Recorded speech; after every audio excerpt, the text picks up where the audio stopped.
Well, hello everyone and welcome back. My apologies for being very quiet. I've been incredibly busy at work building one of these bad boys, which come in a flat pack like a wardrobe from IKEA, only with 1,000 pieces and the same level of frustration. Actually, make that 10 times. But anyway, back onto the point. Actually, what was the point? Oh, tanking in Battlefield 6. Okay, let's go.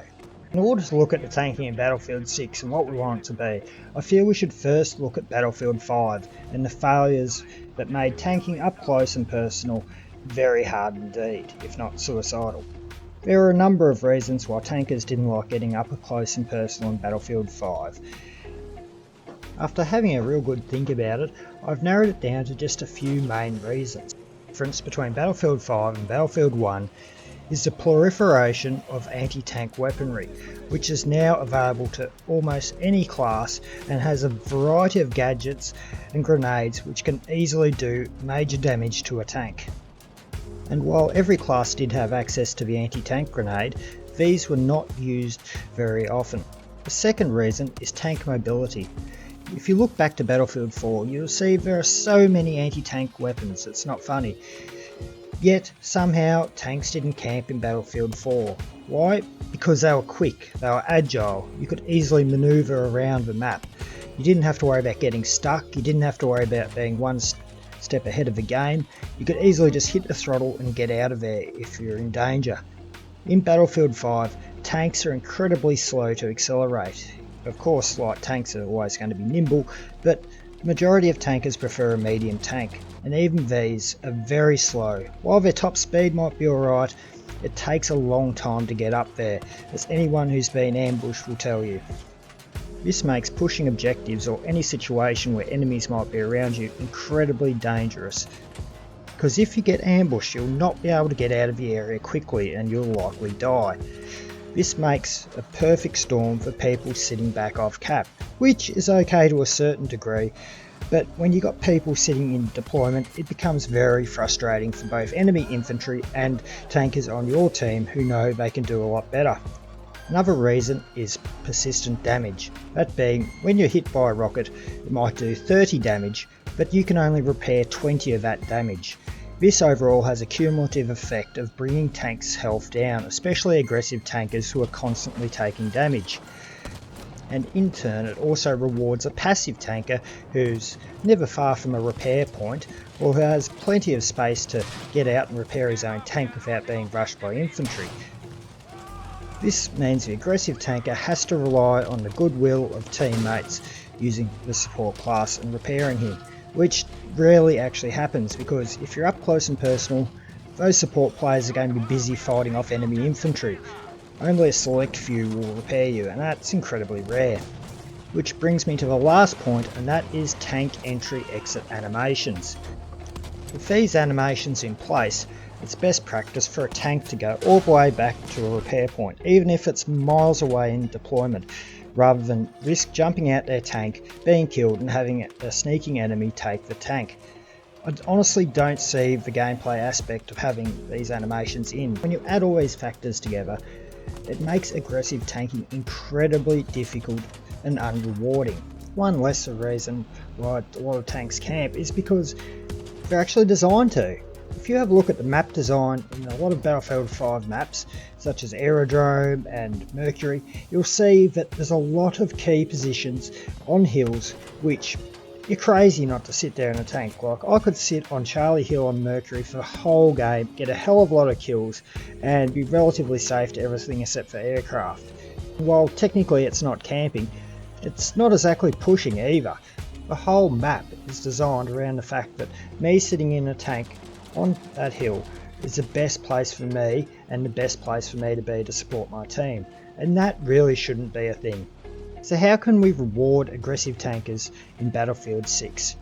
While we don't know much about Battlefield 6, we can make some general assumptions. The general consensus is DICE will be moving forward with a game set in either present time, slightly in the future, or slightly in the past, i.e. Gulf War time. Using that, we have a general idea on what tanks we'll be using. And the main two tanks in question will be the M1 Abrams and the Russian Tu-90, as the Russians are always unfortunately the bad guys. Even if in reality they are the good guys, they're still the bad guys. So my vision, I've taken the best elements from Battlefield 4 tanking and attempted to make them better. Introducing a new specialization system. This is what I would have. And let's start off by using the M1 Abrams as an example. As you can see, there are 8 possible upgrades for your tank, and that includes a remote weapon station, which is only going to affect you when you're a gunner in someone else's tank. By doing away with specialization trees and having each individual aspect being upgraded to whatever you choose, I feel there'll be a lot of variety. But these upgrades must follow a basic rule, and that is you cannot have something that is incredibly good at killing tanks and incredibly good at killing infantry. You must sort of choose one way or the other, or be mediocre at both. I would also switch the focus back on killing tanks to other tanks, rather than having infantry and planes and tanks all be about the same level when it comes to taking them out. But that's not to say infantry, planes and helicopters won't play a big part in it. This all depends on what specializations you choose. They will determine what you'll be most strong against and also what your weaknesses will be. For example, your armour. You have 3 armour variants to choose from. The base model, which is effective against everything but nothing special. You have your Tusk or Tank Urban Survival Kit, which will provide excellent cover against infantry but absolutely nothing against tanks. And then you have your depleted uranium ceramic composite, which is excellent against anti-tank weapons but not so good against infantry. Now with the shells, I would allow you to be able to select 2 options for your shells. You can select any one of the shells here. You'd also be able to choose quantities, with a max quantity of shells being around 60 or so, and you get to choose how much of each shell you want in your tank. You could also model over penetration into the shells. That is, for example, if an M1 main battle tank were to fire a depleted uranium round at the backseat of my car, I'd probably be severely injured, but I'd still be alive and I'd still be able to drive the car. If I were to fire a high explosive at my unarmoured car, well, they'd be picking little centimetre sized bits of my flesh and bones up off the road, and the same would be about the car. I'd also try something different for the high explosive shells in order to cut back on tanks just sitting back farming kills. As you can see in this expert artist rendition here, DWE Splashy is sitting on his hill as he always does, and it looks like he's made a mess of someone inside 100 metres, judging by the fact his legs are no longer connected to his torso and the little crosses drawn on his eyes. But wait! Once he tries to kill someone outside 100 metres, Splashy will have to get a direct hit on that player, as there is very minimal blast damage awarded. This way, in order to get his 50-0 kills, Splashy has to move up to the front line. And by having a damage gradient, or correctly a blast damage gradient, that means we don't have to touch shell velocities, and we don't have to have horrible Battlefield 1 style tennis ball shell trajectories, which just why have it when you can have it this way? Now, as for sights, I would have a standard sight, which would be something like a 2 times. I'd have a high zoom 3 times and 1 times sight, and I'd also have thermal, but I wouldn't have the thermal we had in Battlefield 4, that's just too overpowered. In order to balance this, I'd make targets the further away they are, the less contrast you'll have in your thermal sights. So at, for example, 70 metres, a infantry player would only be slightly a different shade than his background surroundings.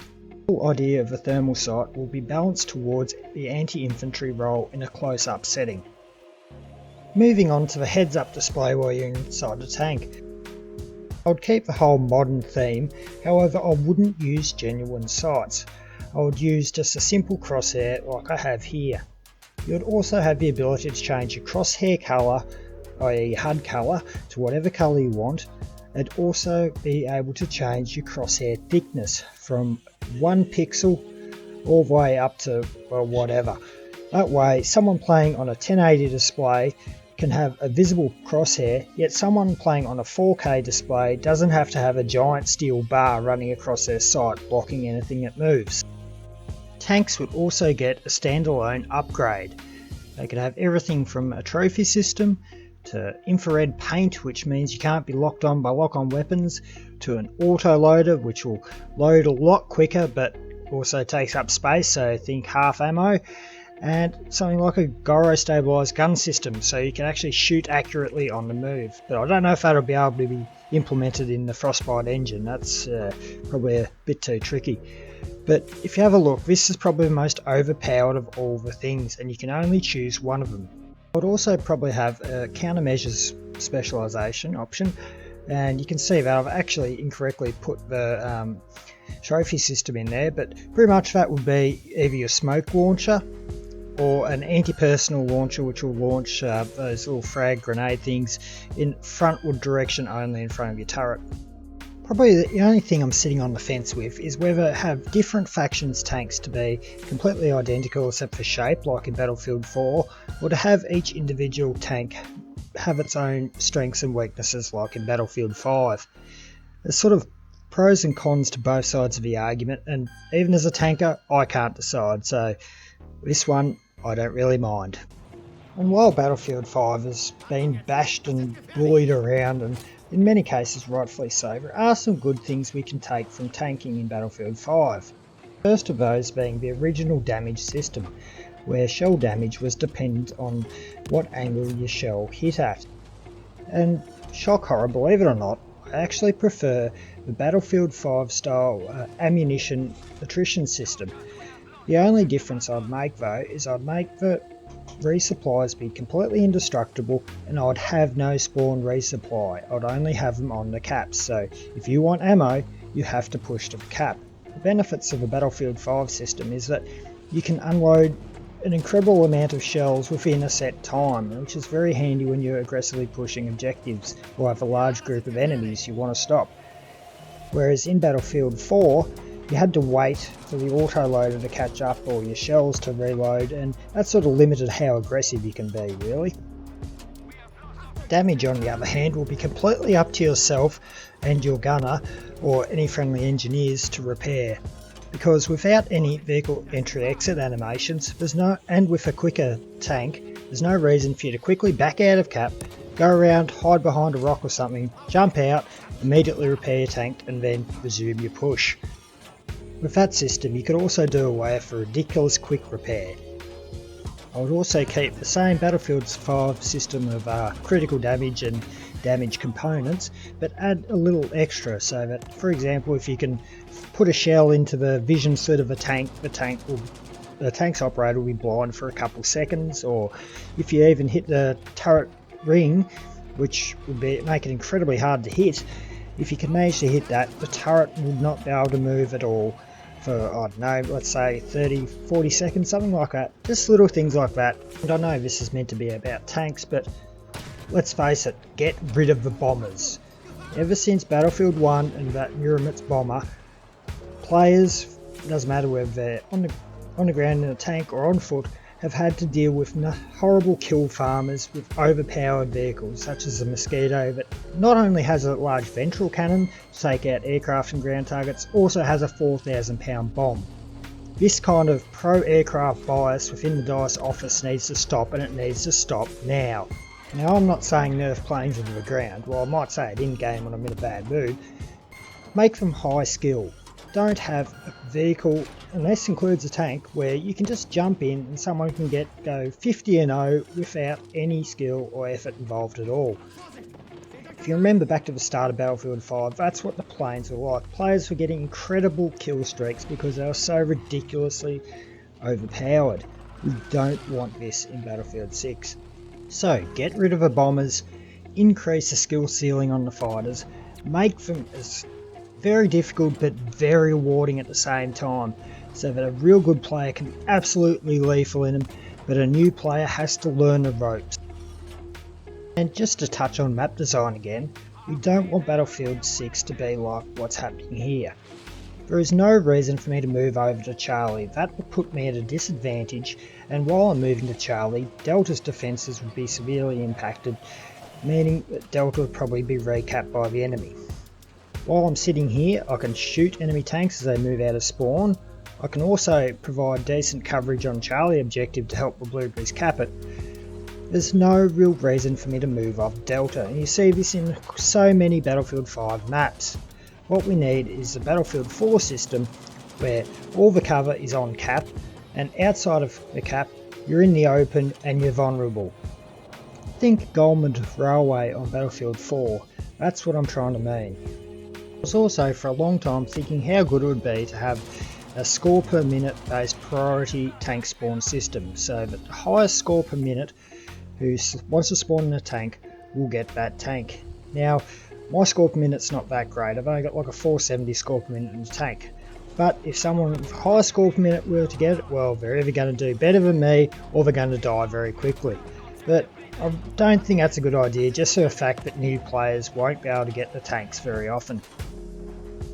But that about does it for this video. If you have any ideas or feedback, comments, just feel free, jump in the comments, leave them below. Thank you all for watching, really appreciate it guys. I'll try to get some more uploads soon. Thank you all.